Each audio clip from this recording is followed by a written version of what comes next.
Oke, pertama-tama kita bahas tentang perdagangan internasional. Nah, definisi perdagangan internasional. Perdagangan internasional adalah pertukaran barang dan jasa antara negara yang satu dengan negara yang lain atas dasar kepercayaan dan saling menguntungkan. Itu kunci dari perdagangan internasional, yaitu pertukaran barang dan jasa antara negara yang dengan antara negara yang satu dengan negara yang lain atas dasar kepercayaan dan saling menguntungkan. Sebenarnya kayaknya kita bahas dulu tentang perdagangan antar daerah atau pulau. Cuman ini nggak ada PPT-nya ya, jadinya aku coba foto, habis itu coba kita bahas. Baru kita lanjut ke perdagangan antar negara supaya lebih memudahkan dan supaya biar bisa lebih dimengerti lah. Jadinya kita udah punya pijakan atau kita paham dulu lah gimana dari maksudnya itu apa itu tentang perdagangan dari perdagangan antar daerah atau pulau atau yang biasa disebut dengan nasional.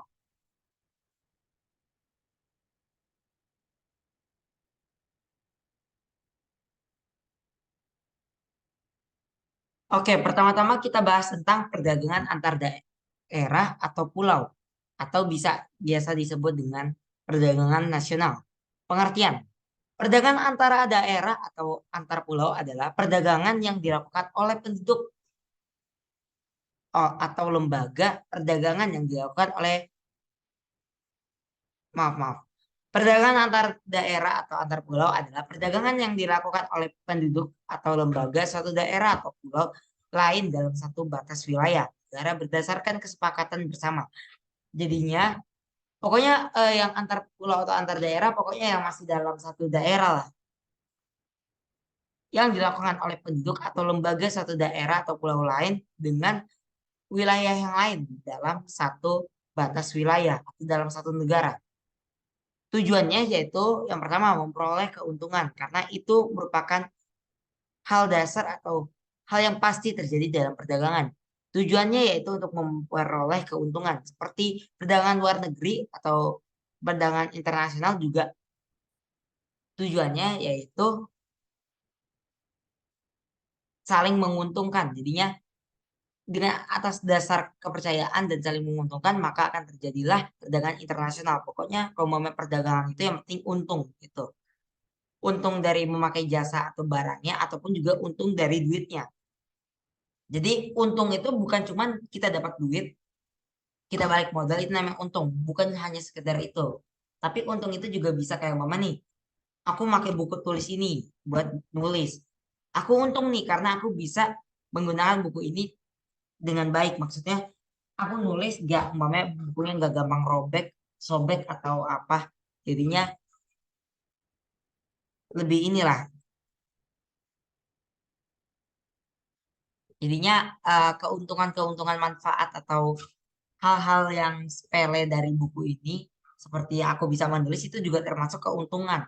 Aku pakai pulpen umpamanya tintanya nggak bocor itu juga merupakan keuntungan.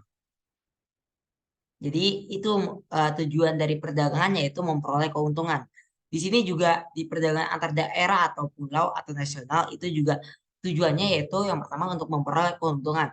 Terus yang kedua memperluas jangkauan distribusi. Nah, karena diperluas jangkauan distribusinya antar pulau, umpama cuman di Jakarta doang nih jualan apa. Cuman dia itu umpamanya memiliki cabang baru nih, umpamanya di Sumatera, Kalimantan, Sulawesi.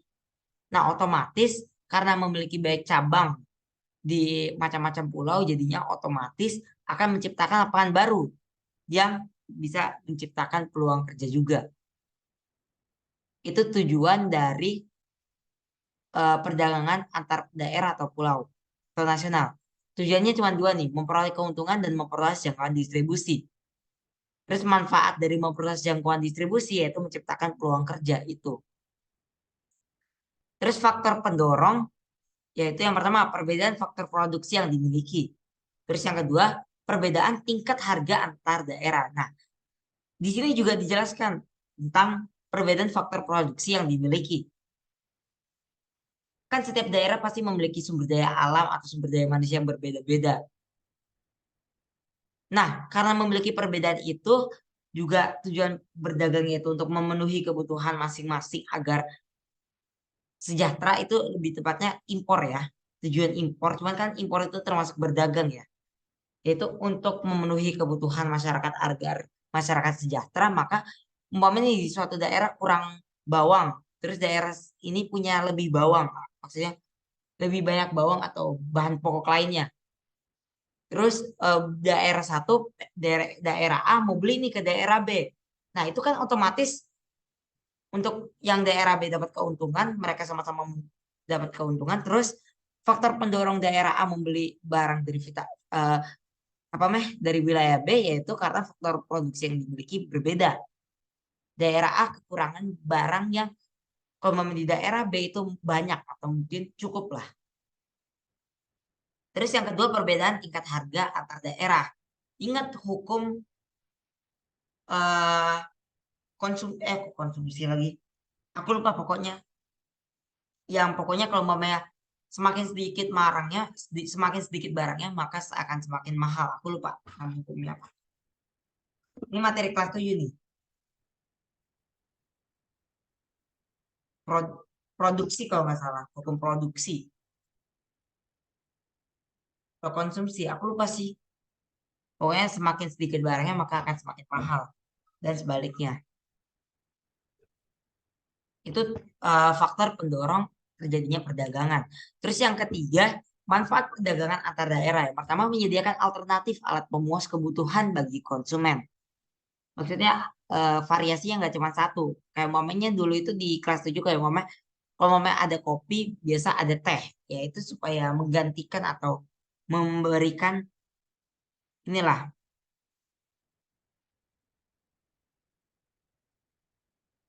memberikan eh, tambahan atau si bahasanya, tunggu maaf.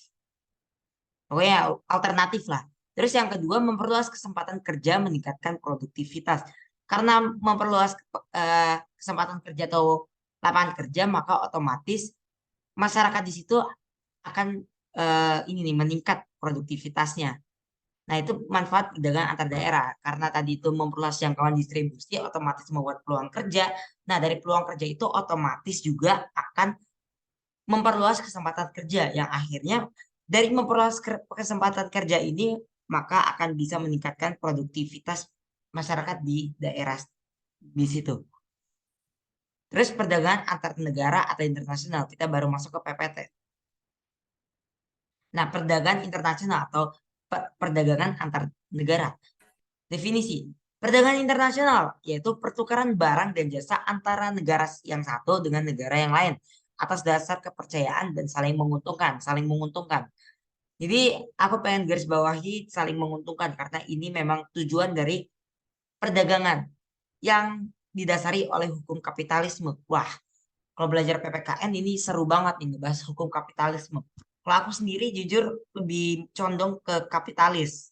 Maksudnya ya, walaupun aku juga suka dengan hukum apa sih, bukan komunis, satunya lagi liberal, bukan liberal.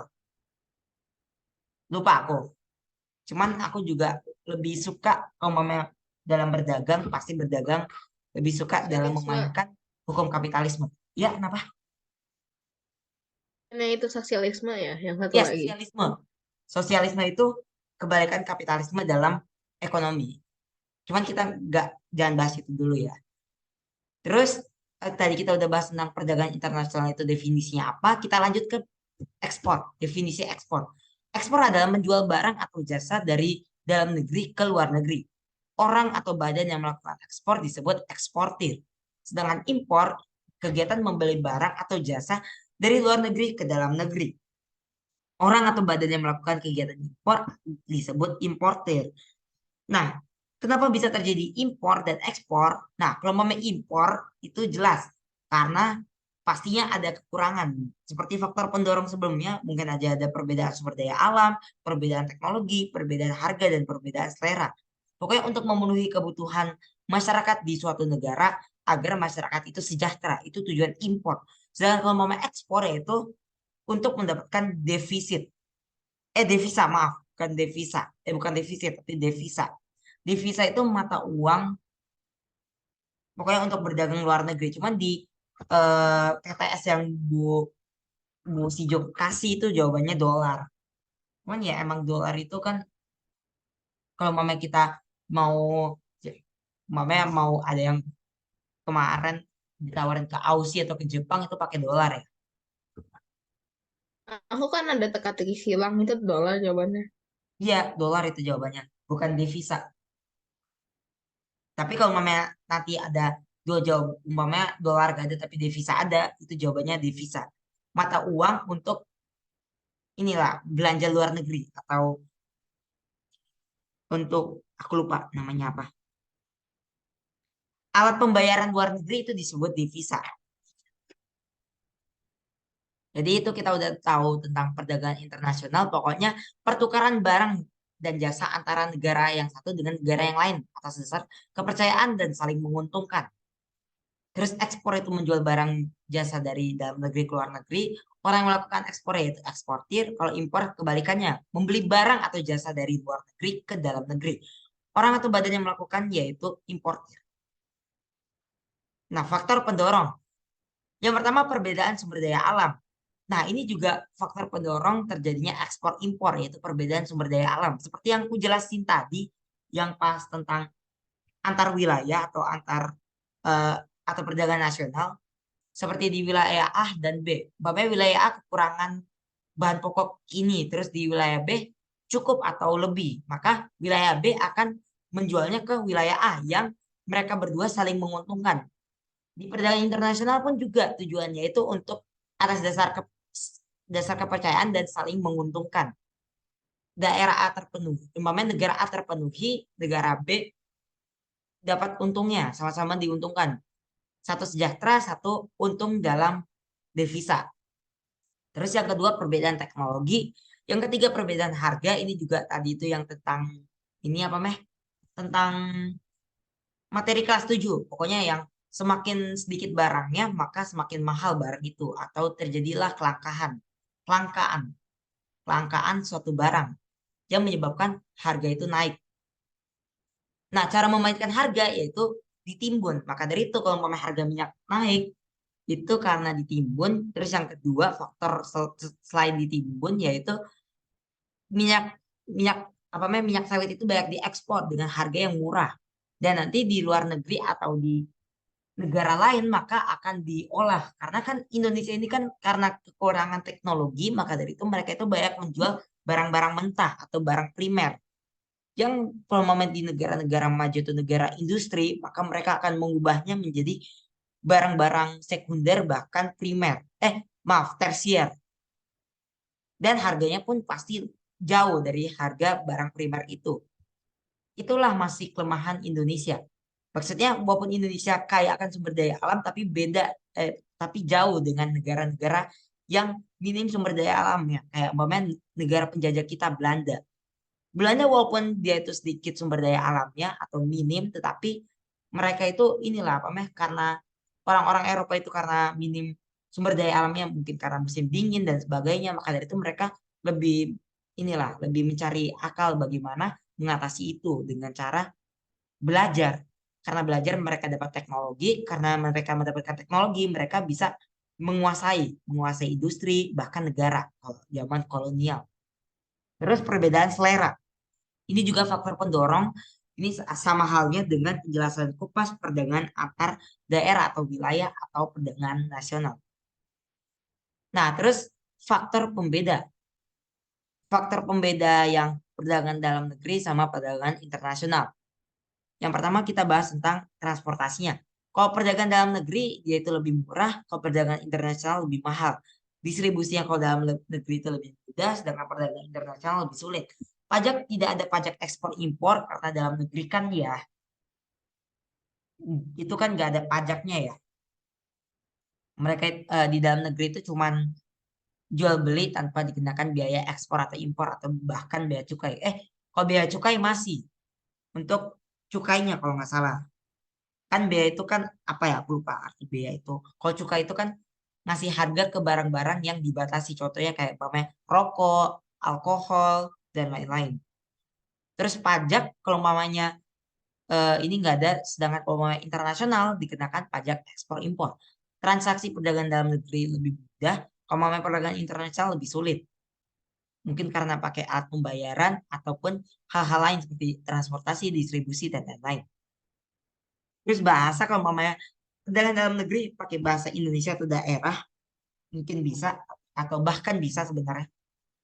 Terus kalau perdagangan internasional harus menggunakan bahasa internasional, biasanya bahasa Inggris. Terus penelitian mutu barang ini kayak standar barang itulah. Kalau dalam negeri itu menggunakan SII, Standar Industri Indonesia. Kalau SNI, coba kita cek dulu SNI. Kan ada pernah dengar SNI kan selain SII. Kalau SII itu Standar Industri Indonesia, kalau SNI adalah, kalau nggak salah itu Standar Nasional Indonesia, ya ini. Pokoknya sebagai regulasi lah atau peraturan. Regulator artinya maksudnya regulator itu badan atau orang, maaf. Regulator itu orang atau badan yang mengontrol atau yang membuat regulasi. Sedangkan kalau regulasi itu peraturan. Jadi bahasa lain dari regulasi yaitu peraturan atau sinonimnya. Nah, alat pembayarannya kalau dalam negeri itu menggunakan rupiah, kalau perdagangan internasional menggunakan valuta asing atau devisa. Kalau di catatanku, alat pembayaran itu atau devisa adalah alat pembayaran luar negeri. Kalau di sini valuta asing. Nanti coba ditanya sebelum ulangan. Mungkin aja ada waktu lebih kan, jadinya bisa nanya-nanya. Terus lokasinya kalau perdagangan dalam negeri yaitu dalam negeri, sedangkan kalau perdagangan internasional yaitu di luar negeri. Karena lokasi ini maka faktor dari nomor 1 sampai 7 akan berbeda-beda. Maksudnya itu faktor eh, apa ya? Yang membuat ketergantungan itu ya dari lokasinya. Oke, aku lanjutkan ya. Nah, manfaat dari perdagangan luar negeri. Yang pertama, meningkatkan hubungan persahabatan antar negara. Yang kedua, kebutuhan negara terpenuhi, apalagi untuk impor. Sebenarnya ekspor juga nih, cuman kurang tepat. Kalau ekspor itu kan hanya menambah lapangan kerja. Karena menambah lapangan kerja, jadi masyarakat itu semuanya itu bisa bekerja. Kalau Indonesia masih lemah dalam ekspor, maksudnya ekspornya itu hanya barang-barang, bahan-bahan atau barang-barang mentah. Jadinya belum diolah gitu. Kalau memang ada bahan yang diolah, nih Indonesia jual minyak sawit. Minyak sawitnya yang udah diolah nih, udah berupa minyak goreng. Dijual ke luar negeri. Mungkin bakal ada kayak lapangan pekerjaan yang lebih buat mengolah minyak sawit atau bahan-bahan yang lain biar bisa diekspor ke luar negeri. Maksudnya ya biar semakin banyak yang diekspor ke luar negeri. Tanpa harus negara yang membeli itu yang mengubah sendiri. Sebenarnya ya harus ada regulasinya sih. Kalau nggak boleh jualan bahan mentah. Cuman ya itu kan masih urusan negara ya. Negara yang mengatur jadinya bukan bukan kita harus diem, cuman ya untuk sekarang ya mungkin masih kita boleh berpendapat ya untuk sesama. Mungkin aja ide-ide dari kita ini bisa disimpan sampai ke depannya dan mungkin bisa juga untuk bermanfaat untuk Indonesia di masa depan. Amin. Terus negara pengekspor memperoleh keuntungan yaitu mendapatkan devisa, juga bisa memperluas lapangan pekerjaan. Dan masyarakat itu karena memiliki lapangan pekerjaan maka akan produktif. Ini aku ulas lagi. Terus mendorong kemajuan teknologi, maaf, ya mendorong kemajuan teknologi itu manfaat dari ekspor, mendorong produksi semaksimal mungkin itu dari impor, mendorong kemajuan teknologi ini impor, membuat lapangan kerja yaitu ekspor, maaf. Terus mendorong spesialisasi produksi. Nah, ini spesialisasi. Contoh, ini sebenarnya ide dari hukum kapitalisme yang dicetuskan oleh, aku lupa lagi, bukan Karl Marx. Satunya lagi, namanya Karl Marx. Pencipta hukum kapitalisme.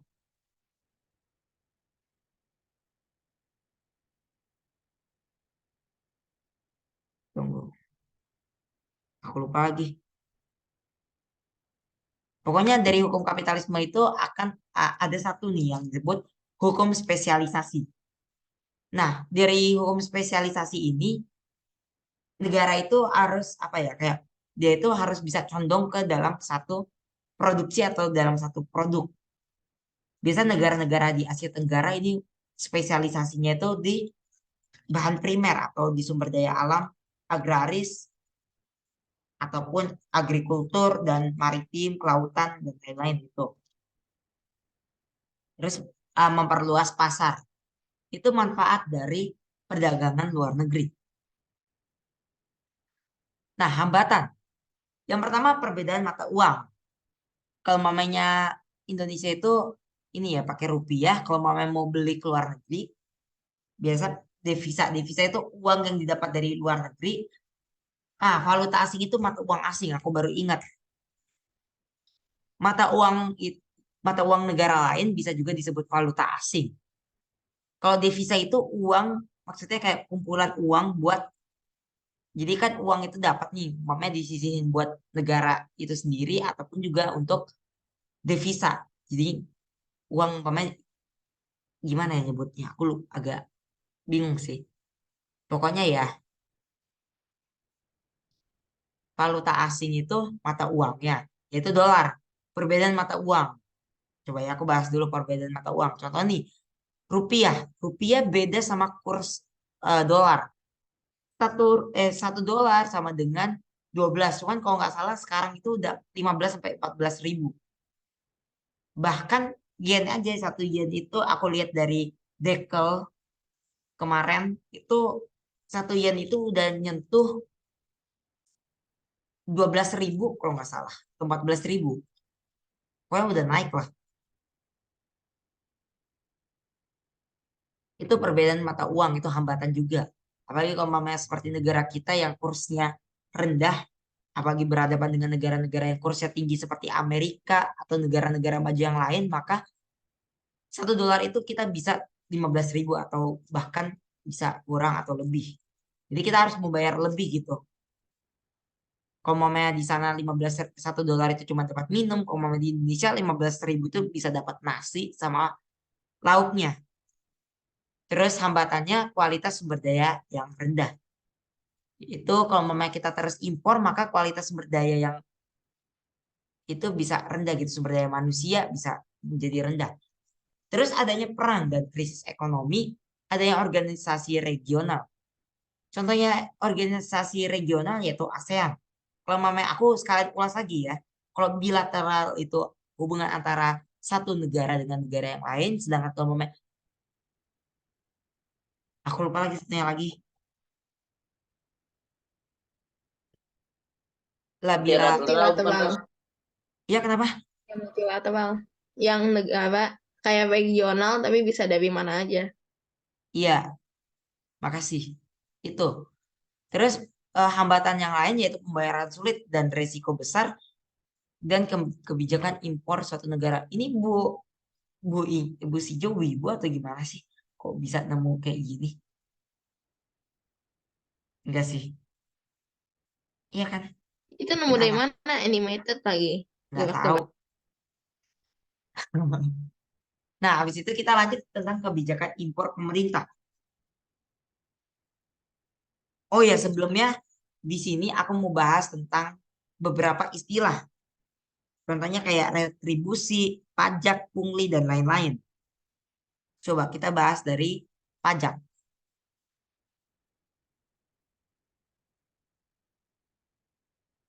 Nah, aduh.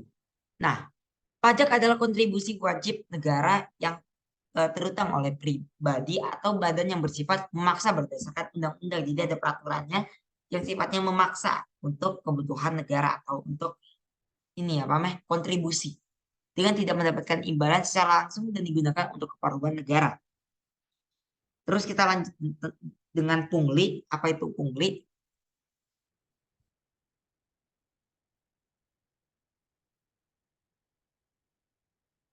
Kalau mau tadi ada pajak, sekarang pungli. Nah, pungli juga merupakan akronim atau singkatan dari pungutan liar. Pungutan liar. Yang berarti tindakan yang meminta sesuatu berupa uang dan lain sebagainya pada seseorang, lembaga ataupun perusahaan tanpa menuruti peraturan yang lazim. Jadinya kayak minta uang tanpa izin atau tanpa ada peraturan. Biasa kalau mau dalam lembaga negara atau orang-orang dalam negara gitu, biasa agak bahaya tuh pungli. Terus yang terakhir adalah retribusi. Retribusi ekonomi. Nah, retribusi adalah iuran tidak wajib namun terdapat paksaan secara ekonomis. Artinya, seseorang tidak akan terkena sanksi apabila tidak membayar apa itu retribusi, namun tersebut tidak akan mendapatkan pelayanan atas jasa yang disediakan oleh pemerintah daerah. Retribusi memiliki kontra prestasi.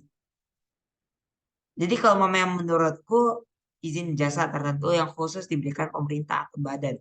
Jadi kayak kita kasih tambahan biaya tambahan nanti bakal dikasih bonus gitu atau ekstra lah. Jadi kita bayar lebih kayak mama nih ada promo ayam nasi ayam 15.000 tambah 20.000 dapat minuman teh gitu contoh. Kalau menurutku gitu itu yang paling mudah perumpamaan dari retribusi. Jadi ada tiga yang harus dipahami: pajak, pungli, dan retribusi. Kalau pajak itu pungutan dari negara yang ada sifat memaksanya untuk memenuhi kebutuhan negara. Kalau pungli itu pungutan liar bersifat ilegal. Terus kalau membayar retribusi yaitu tidak membayar gak apa-apa, cuman kalau membayar akan mendapatkan bonus. Dan kalau memang nggak membayar nggak akan mendapatkan bonus itu atau mendapatkan layanan tambahan dari pemerintah. Itu hambatan dari negara. Hambatan perdagangan internasional. Terus kebijakan impor pemerintah. Yang pertama dari tarif. Pemerintah membebani pajak terhadap barang-barang impor berupa bea masuk. Nah, kita bahas dulu nih tentang bea. Bea cukai. Kita mungkin pernah dengar ya apa itu bea cukai. Bea itu adalah biaya masuk barang dari luar. Sedangkan kalau mau cukai yaitu biaya barang yang dibatasi eh maaf. Cukai yaitu biaya barang yang dibatasi. Yang tadi ku jelasin tuh, cukai itu kayak biaya minuman alkohol, terus rokok itu ada harga cukainya. Biasa di dalam negeri tuh. Tujuannya ya supaya membatasi karena harganya lebih mahal sedikit naik gara-gara ada cukai itu, maka dari itu dengan harapan rokok itu bisa atau barang-barang yang dibatasi itu bisa diminimalisir lah dibeli. Nah, kebijakan impor pemerintah yang pertama tarif. Pemerintah membebani pajak terhadap barang-barang impor berupa bea masuk atau bea. Bea itu sama dengan masuk ya. Bea yaitu eh, apa ya? Biaya masuk barang dari luar negeri. Terus kalau kuota yaitu membatasi jumlah barang yang diimpor. Jadi ada batasan kuota atau batasan jumlah. Kuota itu jumlah ya. Terus larangan impor. Itu pemerintah melarang secara mutlak impor untuk barang-barang tertentu.